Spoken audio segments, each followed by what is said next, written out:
नमस्कार दोस्तों, जय हिंद। उम्मीद है आप ठीक होंगे। दो खबरें आज आपसे शेयर करनी है। वीडियो ज्यादा लंबा नहीं रहेगा। पहली खबर तो यह है कि चीन खुद अपनी साजिश का शिकार हो गया है। कहां? मालदीव में। और दूसरी खबर जो मैं आपको देने जा रहा हूं वो ये है कि अमेरिका के न चाहने के बावजूद भी बांग्लादेश में अमेरिका की जबरदस्त हार हुई है। ये दो खबरें क्या हैं, इस पर तफसील से बातचीत होगी। उससे पहले आपसे हमेशा की तरह अनुरोध कि चैनल को लाइक, शेयर और सब्सक्राइब करना मत भूलें। वीडियो को लाइक जरूर कर दें और वीडियो को शेयर भी करें। चैनल को सब्सक्राइब कर लें। तो जनाब, हुआ ये है कि चीन ने जो भारत के खिलाफ साजिश अब रची थी, जो मालदीव में, जिस प्रकार मालदीव में चीन ने अपनी सरकार बैठाई थी, अपनी अपने पपेट मोइजू को, और वहां के राष्ट्रपति बन गए थे वो। अब ऐसा हो रहा है कि घरेलू मोर्चे पर जो विद्रोह हो रहा है उनके, एक तो सरकार के 3 मंत्री जो बदजुबानी कर रहे थे प्रधानमंत्री मोदी के खिलाफ ट्विटर पर, उनको हटाया गया। और दूसरा ये हुआ है कि घरेलू मोर्चे पर यह नौबत आ गई है कि विपक्ष को सरकार पर विश्वास ही नहीं है। विपक्ष का मानना है, उनकी जो डेमोक्रेटिक पार्टी है उनका मानना है कि अगर नौशीद, अब माफ कीजिए, अगर मोइजू देश के इसी तरह राष्ट्रपति बने रहे और इस प्रकार वो चीन की गोद में बैठे रहे और भारत के खिलाफ बयानबाजी करते हुए, तो देश का बेड़ा गर्क हो जाएगा। कैसे गर्क होगा, ये तो आपको देखने को मिल ही गया। जैसे आपने सुना होगा कि करीब 2,500 टिकटें कैंसिल हो गई एयरलाइंस की, और करीब 7 या 8,000 होटल्स की बुकिंग रद्द हो गई, और यहां से फ्लाइट्स ने ऑपरेट करना भी बंद कर दिया। इस प्रकार का जो दबाव पड़ा है मालदीव पर, चीन को शायद ये उम्मीद नहीं थी। चीन अपना खेल खेलने में लगा हुआ था। अब गए हैं मोइजू जनाब, वो गए हैं कहाँ? बीजिंग। बीजिंग के दौरे पर है वो 2-3 दिन के, 3-4 दिन के बल्कि। अब वो 3-4 दिन रहकर क्या खिचड़ी पकाएंगे वो जिनपिंग के साथ? वैसे जिनपिंग ने भी उनको समझाया है कि हम भारत का सम्मान करते हैं। आप में इतनी हिम्मत कहां से आई? बात यह है कि जो हिम्मत मिली मोइजू को,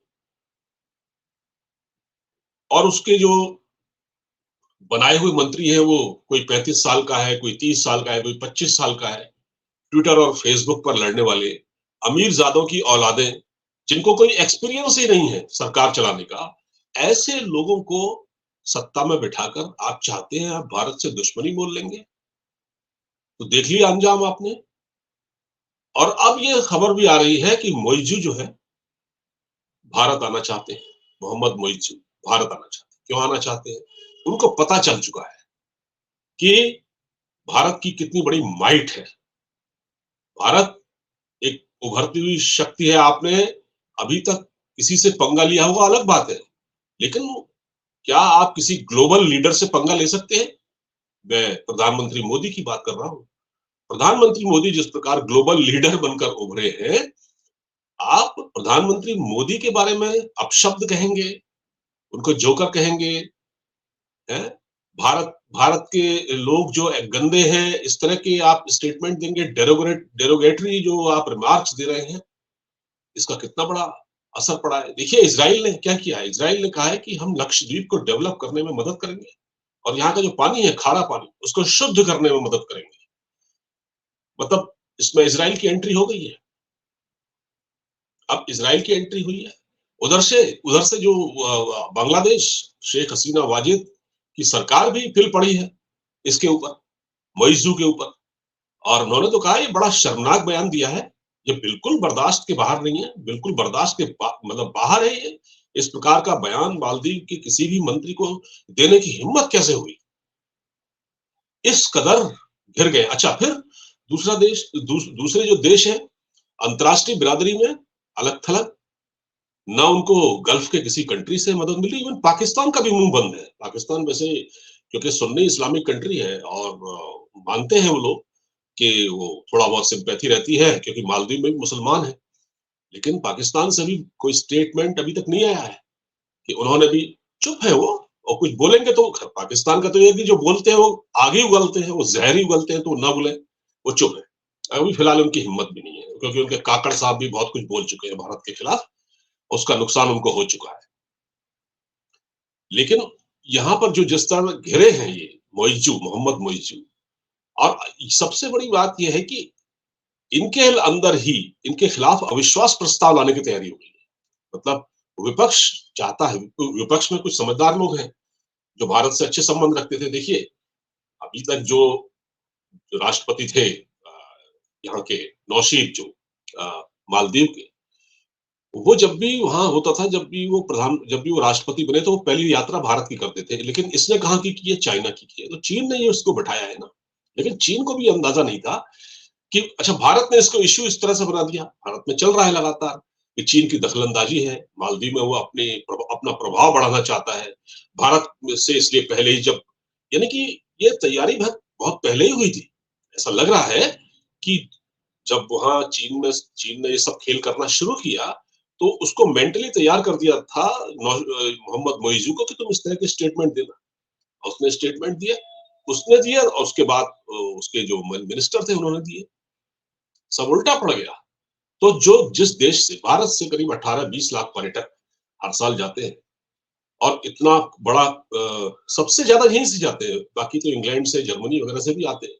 लेकिन जितना मतलब भारत का योगदान है उसको बिल्ड करने में, वहां कह रहे हैं, वहां की जो विपक्ष कह रहा है भारत तो हमारे लिए रेस्क्यू ऑपरेशन का काम करता है। भारत ने तो हमको हमेशा बचाया। हमारे वहां कू हुआ था, जब कू करने की कोशिश की थी, तो भारत ने बचाया था हमको। भारत आगरा के एयरफोर्स स्टेशन से उड़े थे जहाज, और वहां जाके वो रोक दिया था, विद्रोह जो होने वाला था।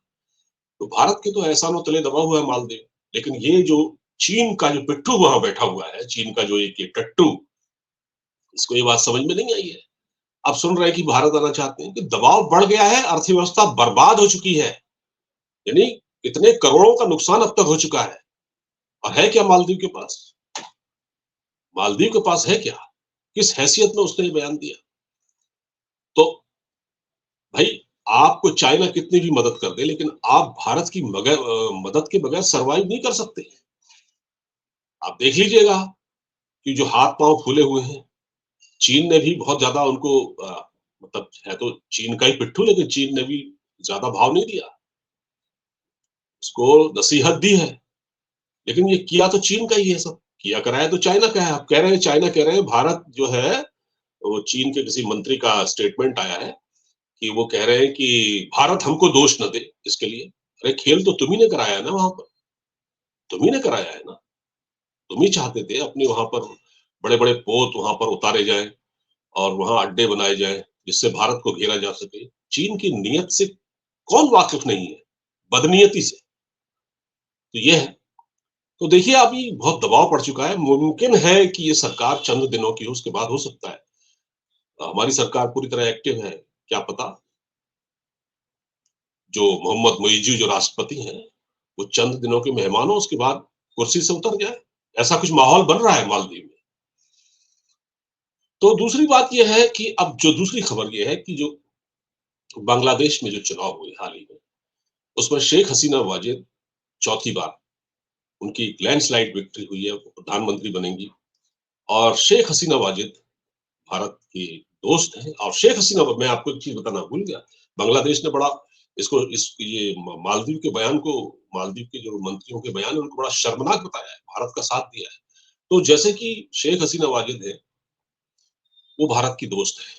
वहां दो पार्टियां हैं, एक है अवामी लीग जो कि शेख हसीना की है, और दूसरी है बीएनपी जो कि खालिदा जिया की है। खालिदा जिया के दो टेन्योर रहे हैं, और दोनों में भारत को बड़ी मुश्किलात का सामना करना पड़ा।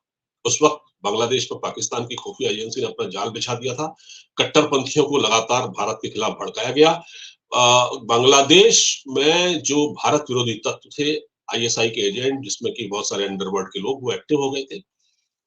तो उस वक्त भारत की खुफिया एजेंसी को बड़ी दिक्कत होती थी वहां पर सूचनाओं का आदान प्रदान करने में, क्योंकि शेख खालिदा जिया जो है बीएनपी की, वो पाकिस्तान परस्त मानी जाती हैं, और पाकिस्तान हमेशा वहां उनको हवा देता है। मतलब जो भारत विरोधी वहां प्रदर्शन होते हैं, अभी जैसे हुआ चुनाव के दौरान हुआ, उससे पहले भी हुआ, जैसे हिंदुओं के मंदिरों को जो डैमेज किया गया वहां बांग्लादेश में, वो सब आईएसआई के इशारे पर वहां पर खालिदा जिया के लोगों ने किया। वो कट्टरपंथी मौलवी मुल्ले जो है, उन्होंने उनका कारनामा था ये।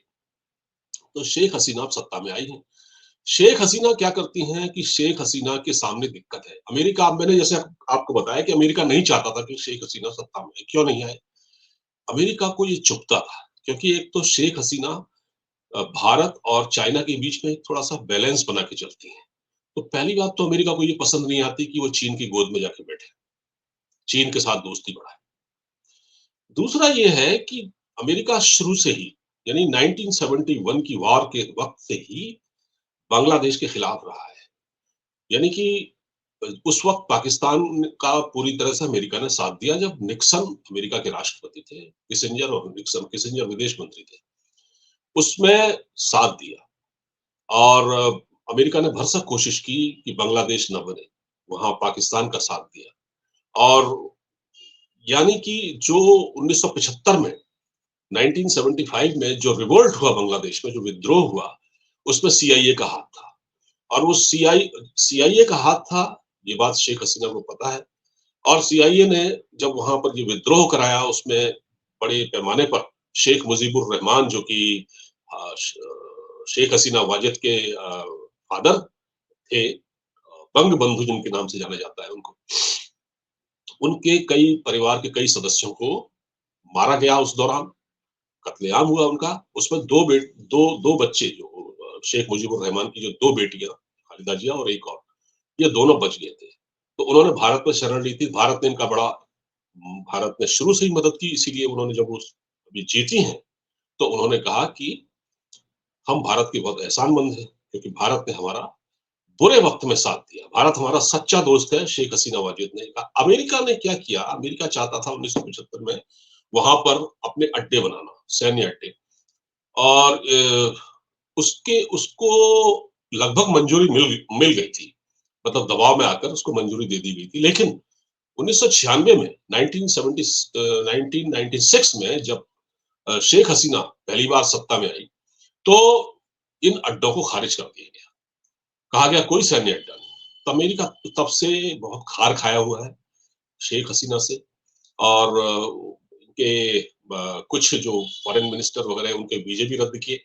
अभी आपको याद होगा कि कुछ समय पहले एक शायद ये लास्ट ईयर की बात है, पिछले साल की बात है, शायद दिसंबर, नहीं, पिछले साल की बात है ये। एक डेमोक्रेसी पर एक समिट हुई थी अमेरिका में, ठीक है? उस यानी लोकतंत्र पर। तो उसमें समिट में, मतलब अमेरिका की नफरत देखिए कि उसने शेख हसीना को इनवाइट नहीं किया प्रधानमंत्री के तौर पर, यानी कि बांग्लादेश के किसी प्रतिनिधि को नहीं बुलाया, लेकिन पाकिस्तान को बुलाया। अब आप यहाँ अमेरिका का डबल रोल देखिए, उनका डबल स्टैंडर्ड, उसका दो मुहापन देखिए। उसने किसको बुलाया? पाकिस्तान। लेकिन पाकिस्तान कितना अंदर से धोखेबाज निकला। उसने चीन को मना करने के कारण, चीन ने उसको मना किया, और वो चीन की गोद में जाके बैठ गया उस समय। और उसने कहा नहीं, हम डेमोक्रेसी समिट में नहीं आ सकते। अमेरिका अपना सा मुंह लेकर रह गया। वो चले थे शेख हसीना वाजिद को जलील करने के लिए, लेकिन वहां उनको पाकिस्तान ने जलील कर दिया। पाकिस्तान तो हमेशा ऐसा करता है, क्योंकि उसमें चीन नहीं आया था डेमोक्रेसी समिट में। चीन का क्या काम है? चीन में कोई लोकतंत्र तो है नहीं, वो तो तानाशाही है। वहां भी नहीं बुलाया। तो चीन को नहीं बुलाया, तो चीन का बगल बच्चा पाकिस्तान कैसे जा सकता था? उसने भी मुंह मोड़ लिया, उसको भी नहीं गया। तो ये है।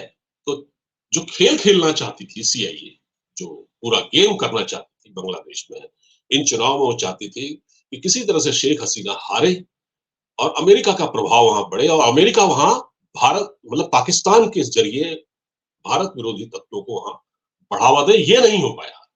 तो अमेरिका को लगातार चोट पहुंच रही है। अमेरिका क्या कर पाया? अमेरिका ने अभी कोशिश की ईरान में, वहां वो कुछ नहीं, वहां वो फेल हो गए। ताइवान में वो लगातार फेल, दूसरी ये जो कई देशों में वो फेल हो चुके हैं, तो यहाँ भी वो फेल हुए। तो बांग्लादेश में भी उनकी करारी शिकस्त हुई है। तो ये दो खबरें मैंने आपसे शेयर की हैं। आपको वीडियो अच्छा लगा हो तो उसको शेयर कीजिएगा। इजाजत दीजिए। नमस्कार, जय हिंद।